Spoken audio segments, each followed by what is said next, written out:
wonderful. Absolutely. Thank you so much.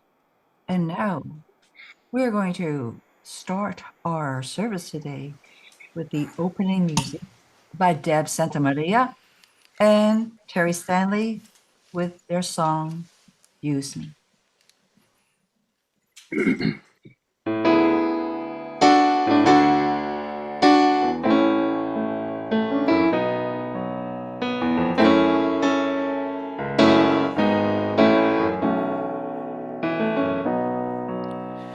Use me, oh God, I stand for you, and here I'll abide as you show me all that I must do.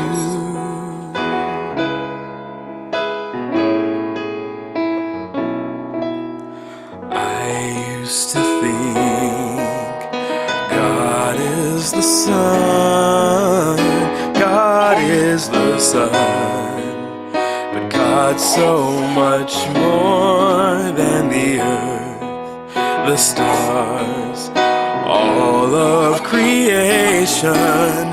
God is creator, all in all, and God needs us to shine its light as me, as you.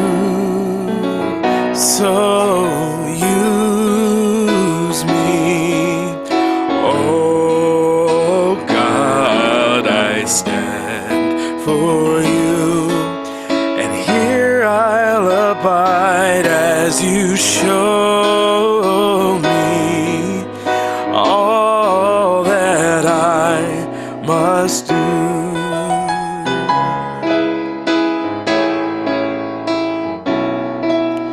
Command my hands, what must they do? Command my life, it's here for you. God is the love that heals all creation. God is creator, makes all things new, and God needs us to shine its light as me, as you. So use me, oh God, I stand for you, and here I'll abide as you show me all that I must do.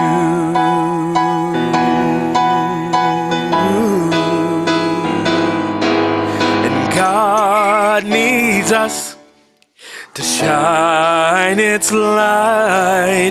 God needs us to shine its light. God needs us to shine its light as me, as you. So use me, oh God, I stand for you, and here I'll abide as you show me all that I must do. Show me all that I must do. Show me all that I must do.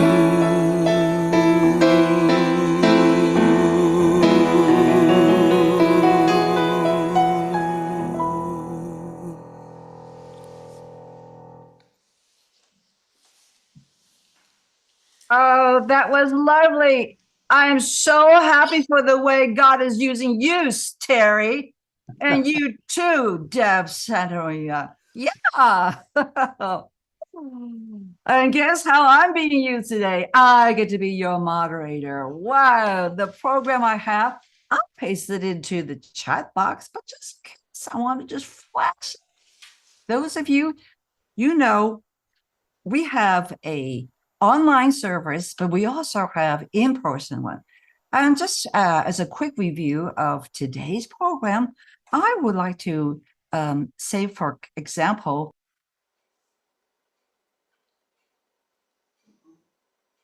hey, who muted me? Was that you, God? Okay.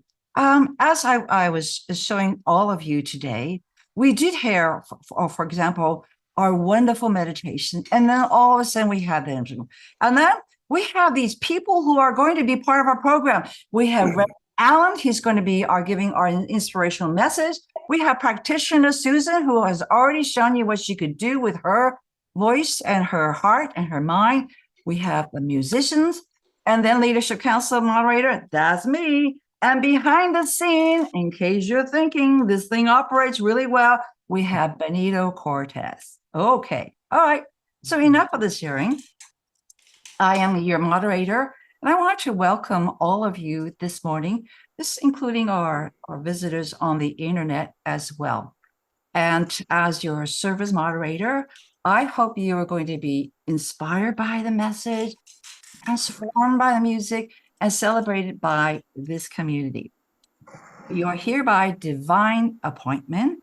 So we want you to know that you could change your entire life by changing your mind. We study the science of mind. We study the science of the heart. We study the science of whatever seems to be reaching your concern today. And so today, if you're wondering, what should I do with my Mother's Day? I would say, come here, okay?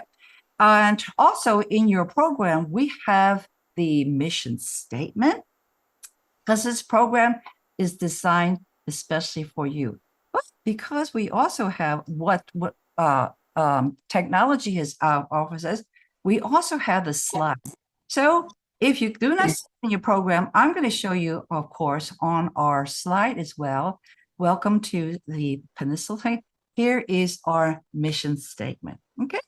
So whether or not you have it on hand, here it is. Please, let's say this together.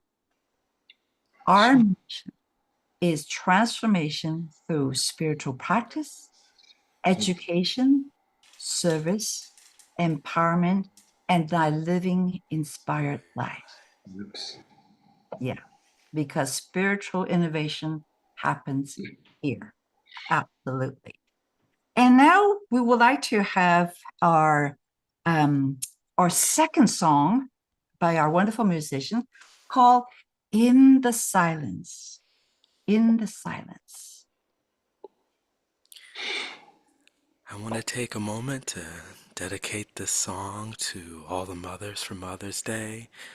I know that this song was a personal favorite of Reverend Carol, and I'm just happy to sing it and, happy to share this message of peace with everybody. Mm-hmm.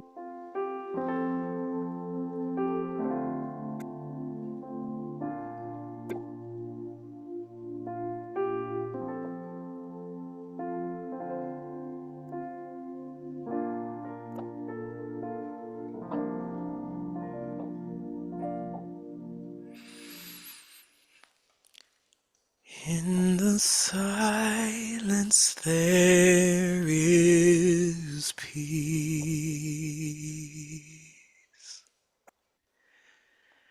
In the silence there is unspoken joy.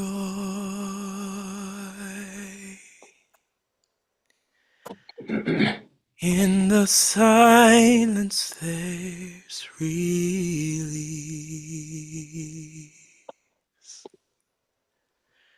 from a world full of chaos and noise.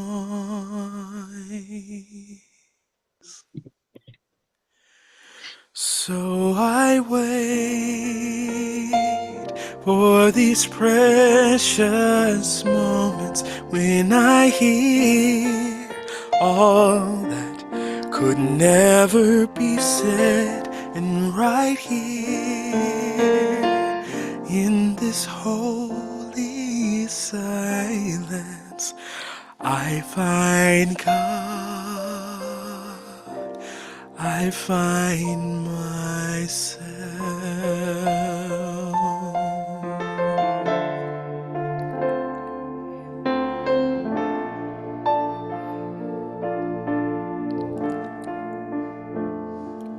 In the silence there is peace. In the silence there is unspoken joy. In the silence there's release from a world full of chaos and noise. So I wait for these precious moments when I hear all that could never be said, and right here in this holy silence I find God, I find myself.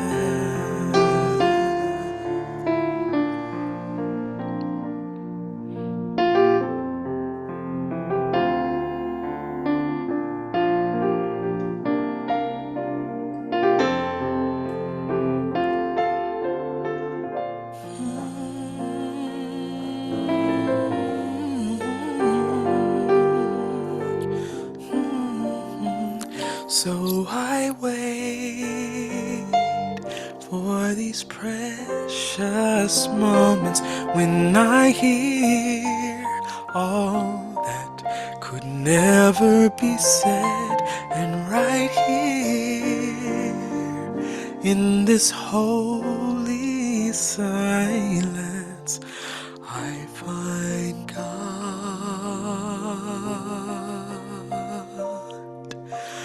I find God, I find myself.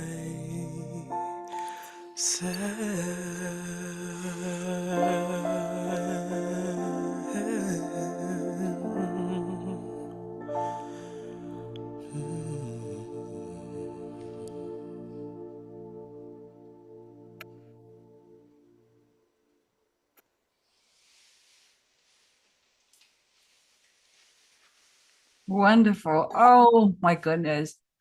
Reverend Lacey, hi. Now we can begin our day. He's here. And Beth Anderson, you're here. For sure, this program on Mother's Day is designed for you. And it doesn't matter if you're a mother or not. You have a mother, you see. And wasn't that a wonderful song from Terry? She says that Reverend Carolyn, that was one of her favorite songs. And I really know that she had two boys that gave her quite a lot. And I remember as a mother, I really needed that silence. It used to be in the bathroom where I used to hide from them. All right, please keep it sacred. Yes. Now I'm going to bring it to our really sacred moment and have our wonderful practitioner come forward and give us our affirmation and our prayer. Please help me welcome Susan, practitioner, with our affirmation and prayer. And thank you, Elliot. It's so wonderful to know that we all have bathrooms and we can close the door. It's always possible. So let's say our affirmation. I set healthy boundaries with love and respect, fostering strong and supportive relationships. What a wonderful affirmation. So knowing that I am strong in myself, I know exactly where I need to set this boundary. I do not overstep that line. And I can say easily and gracefully what my boundary is.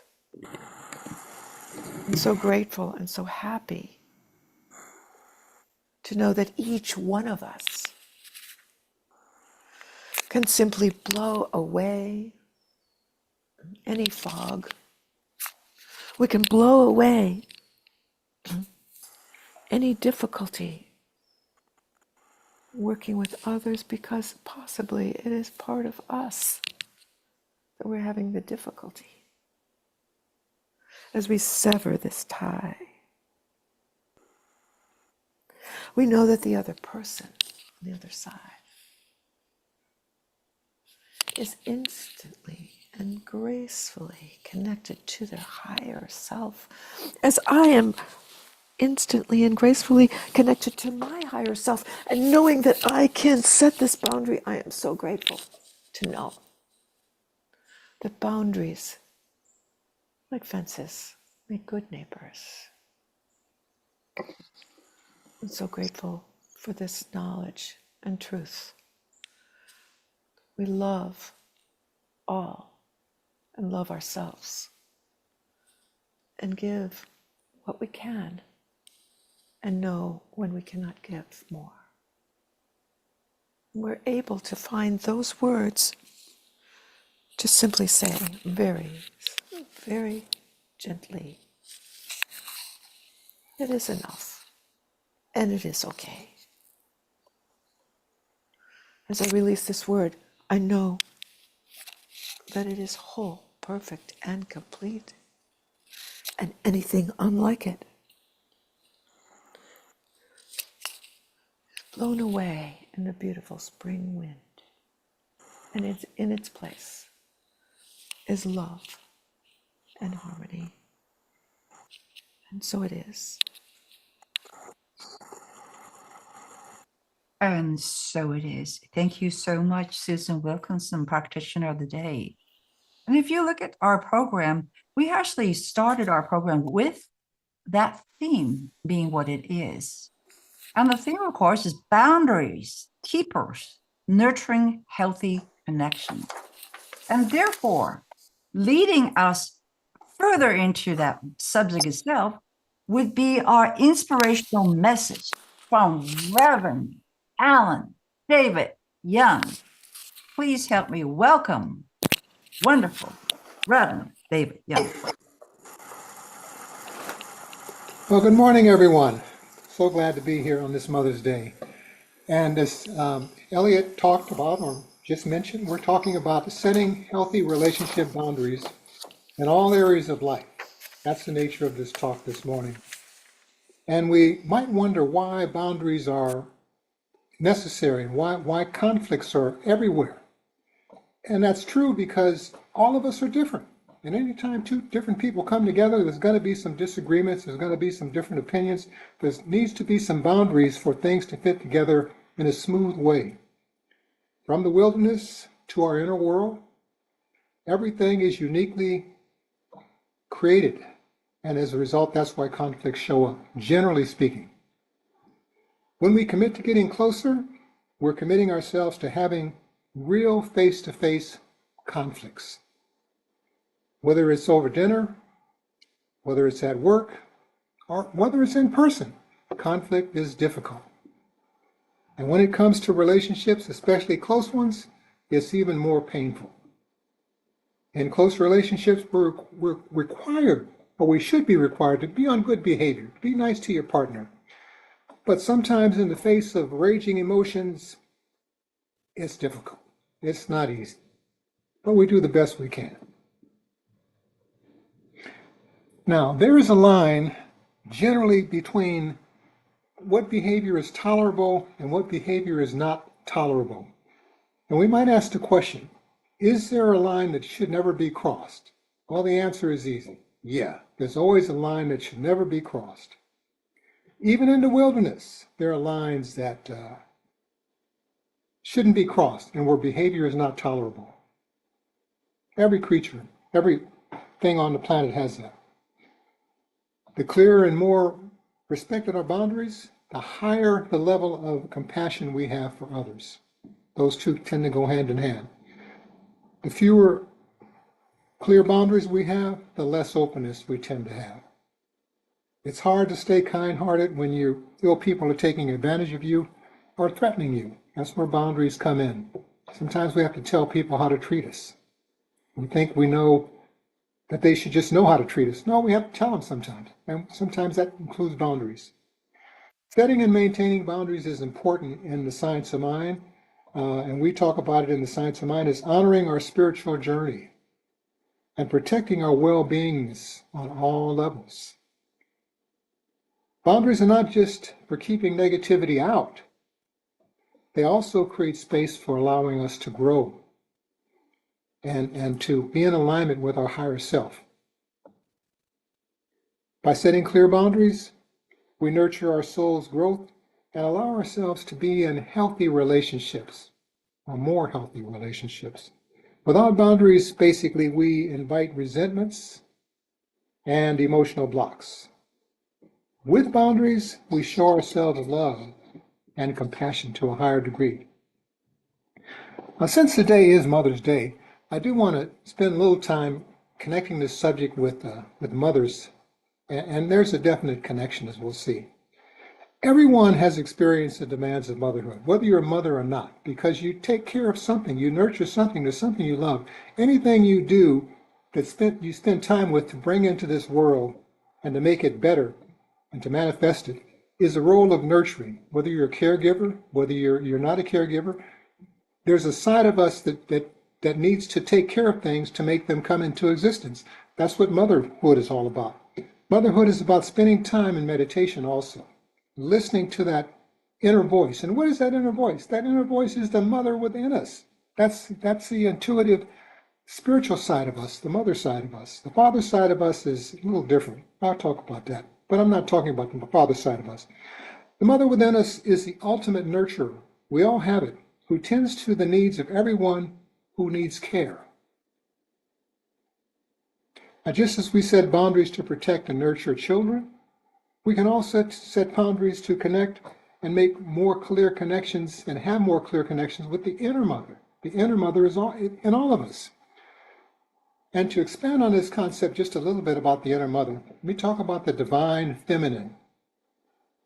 Basically, we have a trinity in our religion that's really worldwide and it's universal in the sense that there's a father principle, there's a mother principle, and there's a child principle. No matter what culture you're in, these principles exist. That trinity exists. Goes by different names, but basically it's father, mother, child. We're not going to have a child without a mother. It's not going to exist. So mother is very important. The divine feminine is also known as the creative mind, also known as the subconscious, also known as that energy that gives birth to concrete realities, to laws, to forms, to boundaries, and to motherhood. And these forms and boundaries create proofs for everything to be nurtured in relationships and to create shared values with other people. And just as we can connect or protect kids from harmful influences, we can set boundaries to surround external information and boundaries to protect us from truths that contradict the truth that we know. Like if someone is just talking stuff that you know is not truthful, you need to kind of remove yourself from them or set some boundaries up. We don't talk about that because that's not the truth. As we celebrate this Mother's Day, just take 30 seconds or so right now to kind of go within and ask your inner world, using your intuition, what boundary can I set today to protect my inner world a little bit more? 30 seconds is all you get. But just take a moment. That's going to seem like an eternity. What boundary can I set to protect my inner world?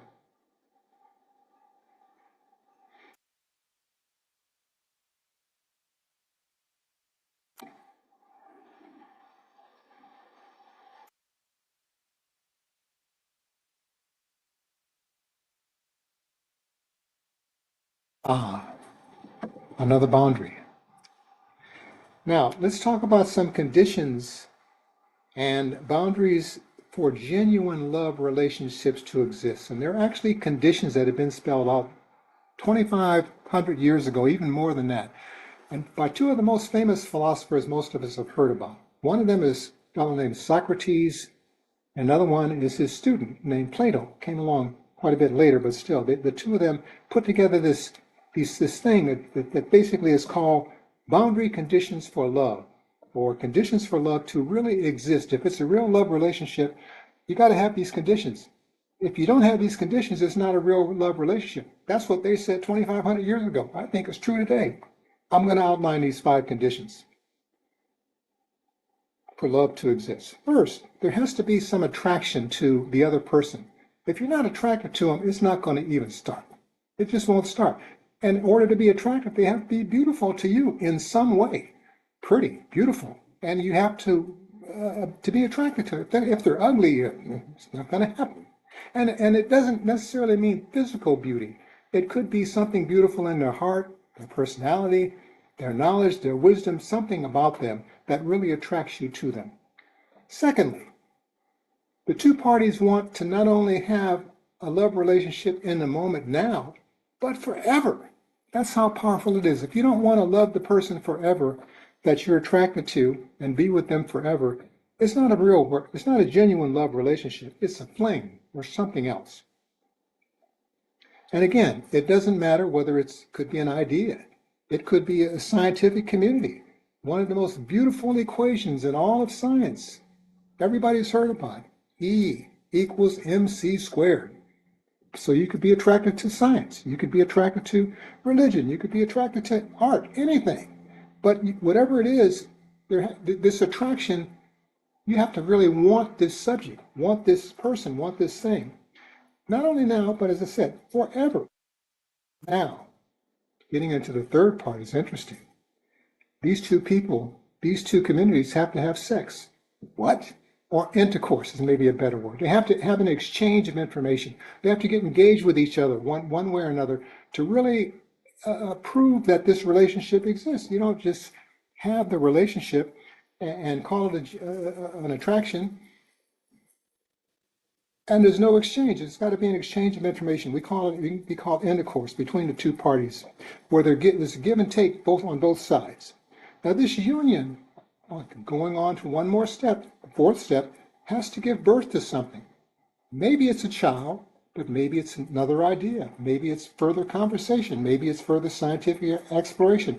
Whatever it is, a genuine love relationship needs to produce something greater than what it was when it first got started. That's where the intercourse comes from. That's where the birth comes from. And then finally, the big step, probably the most important step, is you got to be responsible for what you created. You got to raise it to maturity. And that's where mothering really comes in. There's a long-term obligation to take care of what you put in motion, what you brought into the world. Usually we think of it as just a child, but children can show up in many different forms, many different forms. A lot of people don't have kids, but give birth to a lot of stuff. So those are the conditions of love, and that's part of motherhood in a larger context. It's part of the divine feminine. Is that part of what we call the creative mind, that thing that allows us to come into manifestation. That's all mothering. It takes mothering to do that. Now, throughout humanity, it turns out boundaries are really a way of life. They include mental adjustments, they include emotional adjustments or boundaries, physical boundaries, and intuitive boundaries. On all levels, we need some kind of boundaries. And this allows us to have better thoughts in connection with our subconscious mind. Healthy thoughts and healthy feelings align our intentions with our highest good, and unhealthy thoughts oppose our highest good. Sometimes we can't help it. We have unhealthy thoughts, but they definitely oppose our highest good.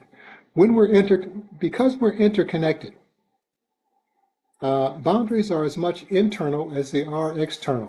I mean, external boundaries sometimes we know about, we can see them, but internal boundaries is the talk that goes on within us that just is conflicting a lot of times. And there's a paradox. There's a paradox with boundaries. Boundaries, as I mentioned earlier, don't separate us. Really, what they do is create more space for us to be authentic and genuine expressions of the divine. That's kind of a paradox. We think they leave people out, but really they allow more to come in. By consistently realigning our intentions and our values and our goals, we honor the needs of others with love.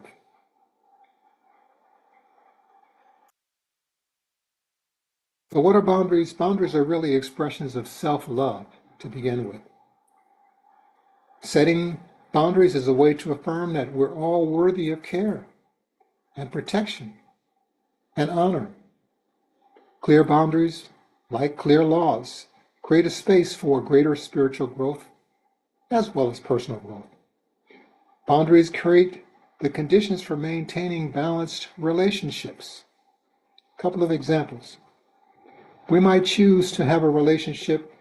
Maybe we had a relationship with substances that we abused, and one boundary is choosing to let go of those substances, to make a change, or maybe we've kind of fallen off on our spiritual practices. So another boundary is to commit to having a certain amount of time to spend to your spiritual practices, spend with your spiritual practices.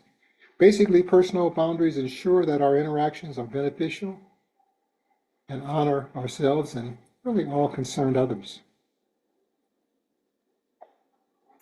One of the best things about having boundaries is that they speed up spiritual growth. Most people like to grow quickly if they can. Well, if you have boundaries, it's going to help you grow quicker than if you don't have boundaries. Even though we're always growing and evolving as spiritual beings, boundaries help us maintain an environment for greater growth. Clear boundaries protect us from distractions and negativity. That's always a part of our spiritual journey. We just have to deal with it and accept it, but have boundaries that allows it to grow and continue. Boundaries create the space needed to focus on our spiritual practices and personal growth. When we protect our time and our energy, we're better able to focus on our spiritual journey and what really matters. By protecting our time and energy, we cultivate an environment that allows us to live in greater harmony with ourselves and with others. Now, there's some misunderstandings about the connection between our ego and our higher self. We have these two parts of us, our ego and higher self. We can almost think about it as between our male side and our female side. Ego side is sometimes the male side, and the higher self is the female side, the mothering side. But the appearance of boundaries and conflicts, this misunderstanding, what it does is that this appearance of boundaries tends to conflict and distort our view of conditions sometimes. Sometimes it's also known as this idea of distorting the relationship between our ego and higher self. Sometimes the higher self is called by different names. Sometimes it's just called our intuition, sometimes cosmic consciousness, sometimes the divine, sometimes God. It has many, many names. So we don't want to get confused by saying, well, we have this conflict. It's only between the ego and higher self, but nothing else. Well, it's a whole bunch of stuff. Now, we need to define what we mean when we talk about a relationship with the higher self. And to get into some details that maybe we overlook, but they're very important, such as, how much time can we realistically give to this relationship? We have it. It's with us all the time. How much time do we want to give to it? And what kind of answers from the higher self are we willing to accept? Believe it or not, some people don't accept certain answers. For example, are we willing to accept short yes and no answers? Yes, do this. No, don't do that. And that's all we want to know? Or does it get to be more of a medium-sized answer? Well, I want to have some detail, but not too much detail because I don't have patience. Or is it you're the kind of person that really likes to get into every corner and every detail of what's being revealed? Almost like if you have a significant dream, I can guarantee it's going to take you some time to work through it and figure it all out. Unless you press the AI button, put the dream in AI and tell the AI, can you help me with this dream? 5 seconds, you'll get it. But most of us don't know about AI, so we have to take a little bit longer to really get an answer. Now, inner wisdom is not a dictator, no matter where it comes from, but it is something that helps us make a decision. We have to ultimately make the decision on what to accept, but it comes from the inner world. Now, here's a couple of examples to contemplate. One is, and these are examples, when you think about this, we should think about, is there a spiritual solution to every problem? I think we would say, well, yeah. Is there a spiritual answer to every question? Well, the answer is yes. Okay, so here's a couple of questions. What is the purpose of being in prison for life? Why would someone want to be in prison for life? Well, they didn't choose it, but they chose to be there for the actions that they had. One of the persons I know, and everybody's maybe heard about him, this guy named Ram Dass, said that the most spiritual people he's ever met were lifers in prison. Why? Well, they have nothing else to do but to be present with God or to just beef about their conditions all day long. But sometimes when someone creates that kind of penalty, we could say it's a mistake. Well, no, God doesn't make mistakes. That person needs to be in jail. The mistake just helped them get there so they could really have a better relationship. So, because we talked about in recent past, there are no mistakes in God. Now, another condition, you might ask yourself the question, and you see this every now and then, someone with a severe disability. And what do we do with it? Sometimes this gets to your heart. Oh, I feel sorry for this person. Well, how did they get this severe disability? It wasn't an accident. Sometimes people need to know, I don't really want help from others, but I need help from others. I need to ask help from others. That's the nature of the planet sometimes. So there's even those who are severely disabled, and it seems like they want help all the time, but really they need help all the time. And maybe the spiritual answer is they're in that condition because they're needing to learn how to ask for help, how to ask for guidance, and how to just what that's all about when there's a disability. Now, there are two types of broadly speaking, conflicts. One is an external conflict, one is an internal conflict. We're getting close to the finish, but I'm not quite there yet, so bear with me. As we change internally, our relationships and our interactions with the world leads to some level of conflict just by changing our mind, just by getting new information. Our evolving spiritual views tend to clash with different beliefs the family might have, or colleagues or friends might have. If we go through science of mind, and our friends we grew up with didn't go through science of mind, there's going to be a lot of conflicts because we got a different thing that we believe in. And when we outgrow the past and our past relationships with friends, families, colleagues, groups, there's going to be conflicts because our new spiritual views, our new knowledge of things will clash with those we used to be connected with. Just think about a situation where maybe you had a good friend when you were young, they got married and had kids, but you didn't. That's going to change the relationship you had with them because the children weren't involved before. So that's just a simple example, but basically, anytime we change, our relationship with others tends to change. As we give new priorities to spiritual practices and make new choices based on our inner guidance, it's going to upset the established order and draw some disapproval from others. Why are you doing that? I know when I first was switching to move from teaching at Cal State Hayward and being more technically inclined to getting into intuition and doing psychic readings, my mom said, son, you got a good job. Why do you want to do that why do you want to do that? People would just wonder, why do you want to change and get into religion and mysticism? People don't even understand what that is. Well, I had to be on my journey and I kept going, doing my thing. But it just goes to show you doing the right thing, whatever it is, People are going to question you if they've known you a while. Why did you change? Thinking that something's wrong with you. Nothing's wrong with you. As we embody more love and compassion, our authentic self comes out more and more and more. Our growing awareness of injustice, inequality, and inequality are unsustainable practices that put us in conflict, even though we have injustice and we have inequality.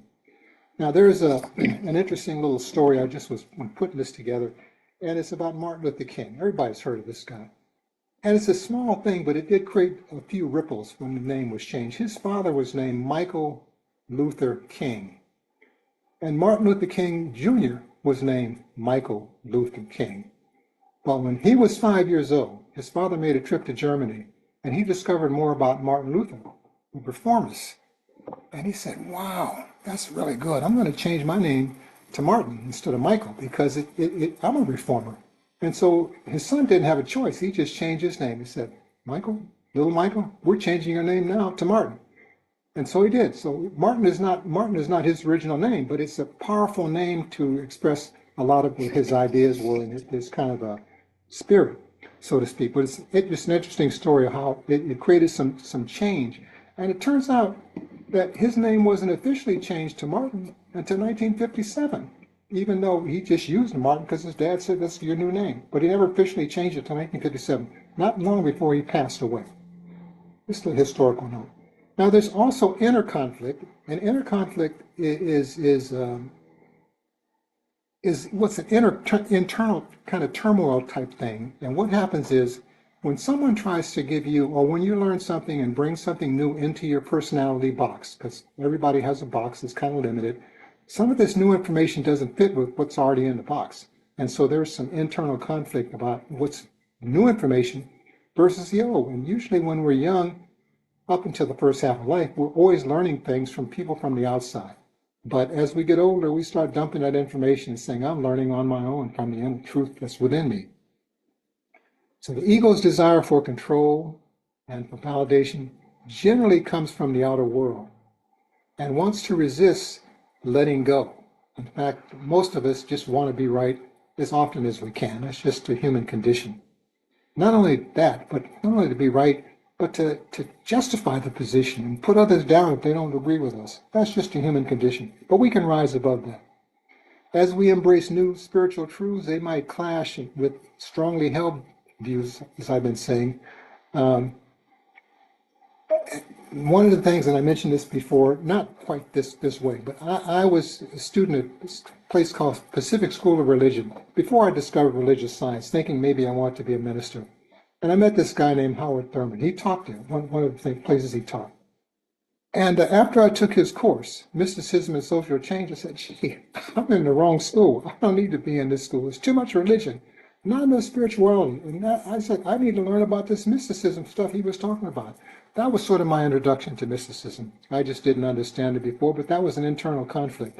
And people said, why are you dropping out of school? I said, I'm dropping out of school because I want to become more spiritual. And you guys are just into religion. Which is fine, but I've outgrown this. And then we have conflicts with our shadow. Everybody's got a shadow. Even those who don't think they got a shadow as well. And sometimes we chase it, but most times we ignore it. Now, what is a shadow? How do you find your shadow? I'll give you 2 simple ways to find your shadow, if you would like to.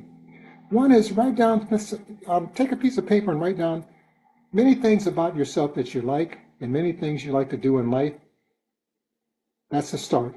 But then look at the opposite of all those things, and that's your shadow. Everything that you don't like is your shadow.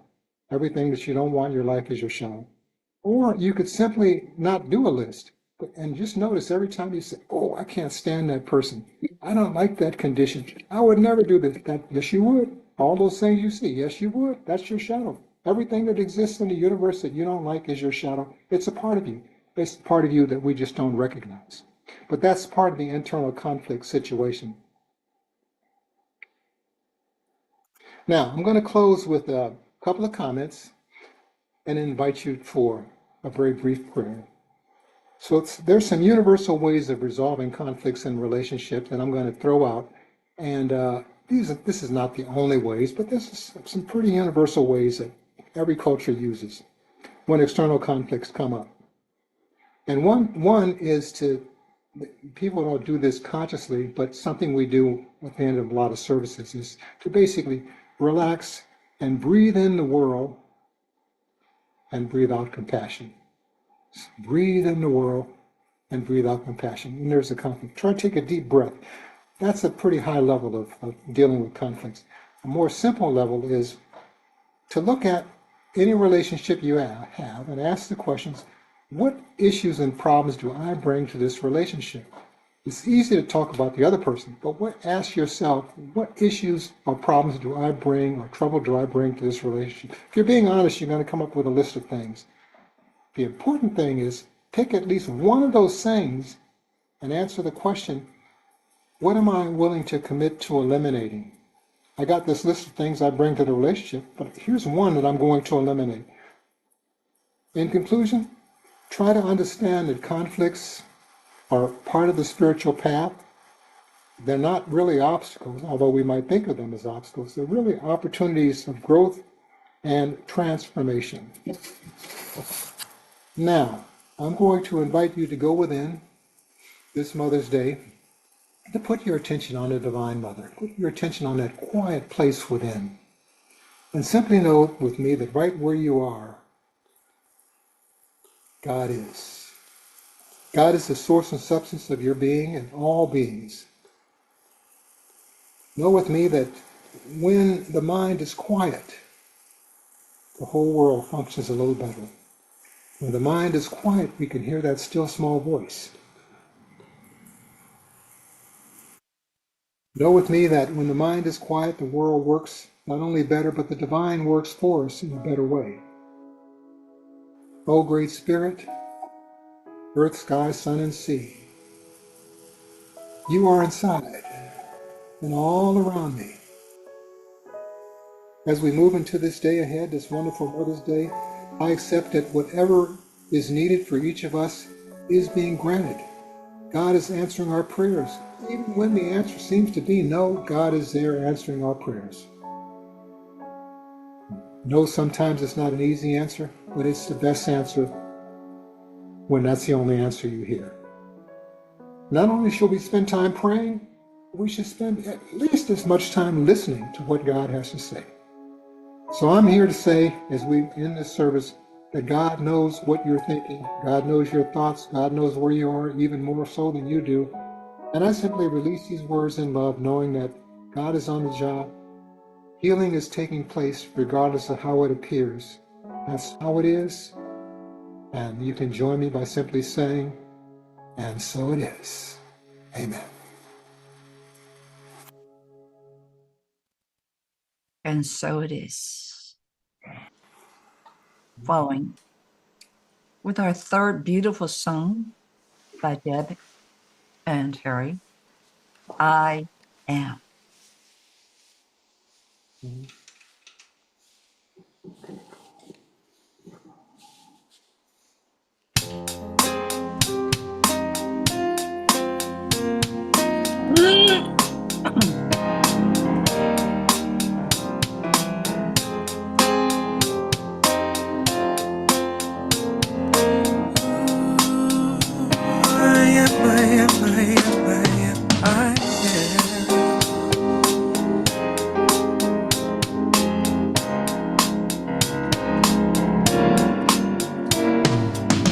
An angel asked me, do you know who you are? The question and the answer isn't very far. The song of the sages, the knowledge of the ages is living where you reside. You have the key that unlocks the door to enter in the sacred place you haven't gone before, where deep meets deep, soul to soul. Feel the connection as the truth unfolds. I am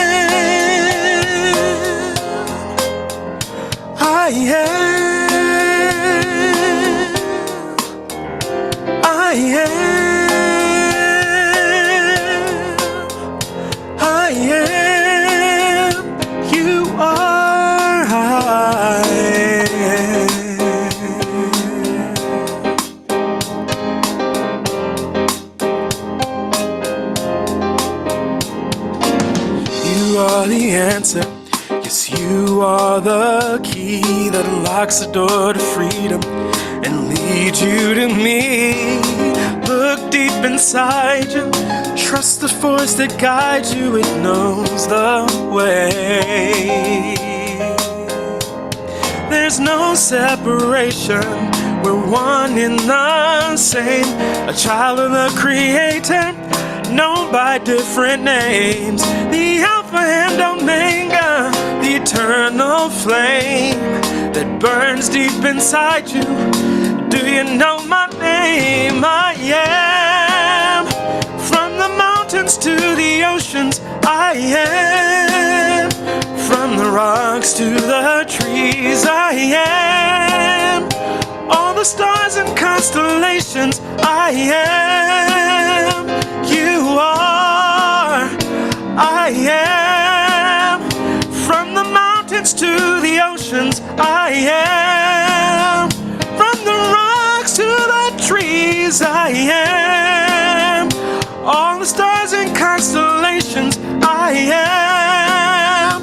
You are you spiritual? Are you mystical? I am mystical. I am light. I am love. I am love.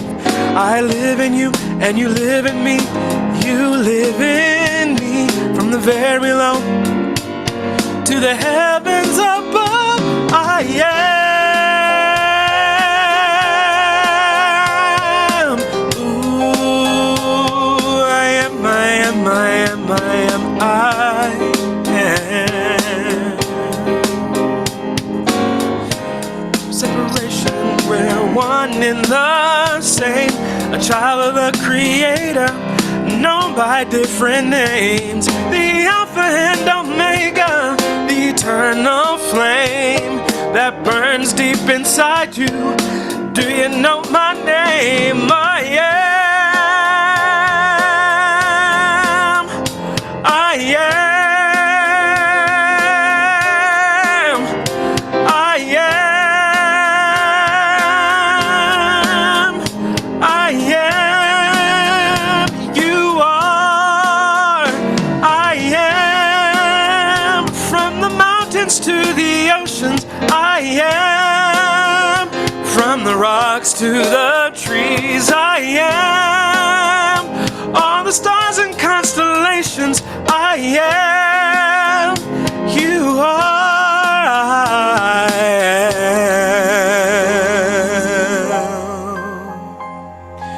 Ooh, I am, I am, I am, I am, I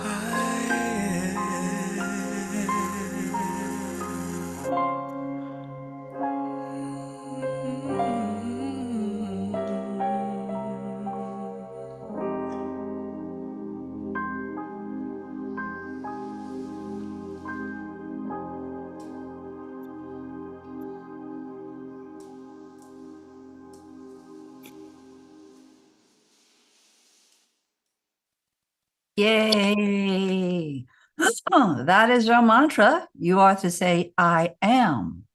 Wow. Where did you bring us today, Reverend Allen? We went from Socrates and then all of a sudden your mysticism and everything. Thank goodness he reminded me our greater higher self will tell you that no matter where you end up and say, I am, ooh, yeah. In some way, we're glad that he didn't listen to his mom, huh? When mom says, what? Giving up that really career. Don't go into mysticism. Don't go into spiritualism. Oh, yeah. We've come a full circle, haven't we? Full circle. Huh. I was going to love it when Reverend Allen will say, just be patient. I'll tell you where I'm going with this. I'm telling you, when he's telling me about Einstein, E equals MC square, and then he talks about the attraction of your couple. I said, did you ever look at Einstein? You talk about attraction? Thank goodness there's something about him, huh? Okay, I'm all over the place, but so are all of you. If you have gotten some kernel of inspiration or knowledge or aha from this moment, here is a really good chance for us to give back as well. So I am going to have our spiritual practitioner, Susan, come up and talk about how do we give back to this community that has given so much to us. So Susan Wilkinson. Okay. So let's begin by having the giving affirmation. It should be in your excuse me, little flyer that I prepared.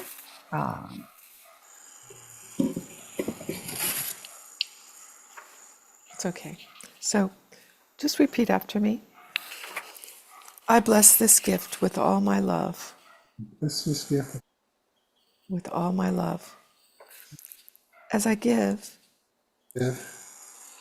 I embody prosperity and abundance, knowing I am fully supported by the universe.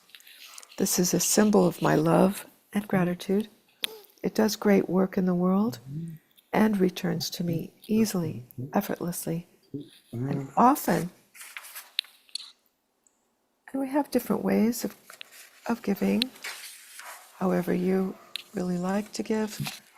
The donate button on the website, PayPal account, Zelle from your bank. A lot of folks really like that one. Or mail, CSL Peninsula at P.O. Box 3243, Berkeley, California, 94703.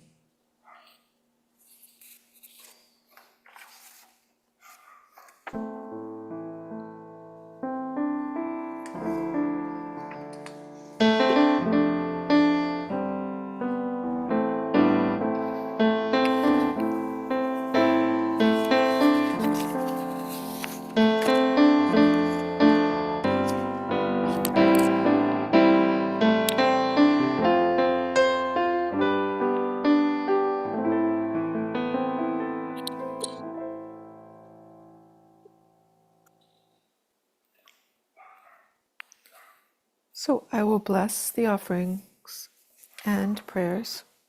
If you would like to send a prayer, you can send it to cslpeninsula@gmail.com. You can ask for a prayer in the Hangout meeting, or you can come to our in-person meeting next week and fill out a little prayer request form. There are some things happening in the world. If you are perfect, whole, and complete, because I know you are, you may know someone. You may know someone who has had some conflicts. You may know someone who's experiencing some financial issues, some health issues, some relationship issues. I'd like to give you a prayer request, so please do that. This is our offering blessing. Divine presence, creator of all, in and through all, seen and unseen, as I am one with our Creator, so too is everyone here in this meeting and in the world. I know each gift given here today is blessed and given from the heart. I recognize that these gifts do great work in the world. As we give, we make a place for these gifts to return back to us manyfold. That is the law of circulation, the way things work. And so each prayer offered and received in the ministry of prayer is already being answered in the mind of God. As our practitioners lift each submission in prayer over the next period of time, I know that the comfort, the joy, the peace, and the abundance is already manifesting. And so it is with deep gratitude and appreciation that I accept these gifts and prayers on behalf of the Center for Spiritual Living Peninsula. And with the same gratitude, I release my word into the law, knowing that it is done in the mind of God. And together we anchor this prayer with, and so it is. Thank you so much. Our practitioner who has done so much for today. And is that all? Is that all part of CSLP? Oh, we've got other things. They're called the happenings. Yes. What are the happenings? Let me clear my desktop and let you see. Oh, for example, we do have our in-person meeting, a gathering at Hobie's. That's May 18th. So I hope you're able to come to some of our, we've had some really good live musicians showing up as well. And what do I like to show? I like to just show, say, for instance, I keep forgetting to let you know that part of our CSLP blessing was to have a mindfulness meeting as well. And so what are those advice, mindfulness? For example, every Monday on 1st, 3rd, and 5th, we do have our mindfulness and wellness. It's meeting online, but once in a while, we will meet at the church in Menlo Park. Are there any other announcements that any of us would like to share?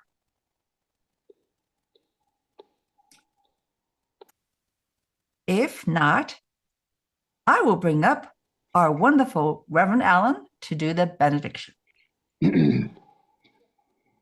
All right, it's come to benediction time, so I'd like to invite you to go within for just a moment.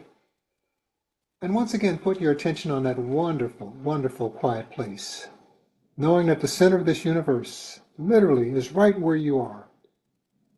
And just imagine as we move through this benediction that you're holding hands with the other people on this call. And in fact, we can extend that to all of those in CSL and throughout the world. And just simply breathe the world into your heart. Breathe out peace. Breathe the world into your heart. And breathe out peace. Dear Father, Mother God, who's everywhere present, how sacred is thy nature, and comforting thy presence. We understand that your will is being done through each of us right now. We accept the one life that sustains all of us, enriches all lives, including prosperity, peace, and abundance, and harmony. We accept that our daily needs are met and that our prayers are being answered according to what we're willing to receive. Know with me that love, happiness, and contentment are already expressing themselves right where you are. And as we leave this wonderful quiet place, know that the divine is everywhere we sit, stand, and lay down throughout our lives. It holds us together like spokes in a wheel in an ever-expanding circle. So as we leave this quiet place, I say, let there be peace on earth. And let it begin with each of us, wherever you are. And with a grateful heart, I simply say, thank you, God, for this service. Thank you for those present. Thank you for the truth that we teach. Thank you for the truth wherever it is taught. Where it is all God, it is all good. And I release these words in love, and you can join me by saying, and so it is. Amen. And so it is. Thank you so much, Reverend Allen. And so it is. And so So could we have hangout at 11:30? 11:25, 11:30. Okay, come in there. it will Yes. be the same Zoom link, The okay? same Zoom link that we had to get in here. Okay. All So right. thank you, everyone. What a beautiful service. Thank you. Thank you so much.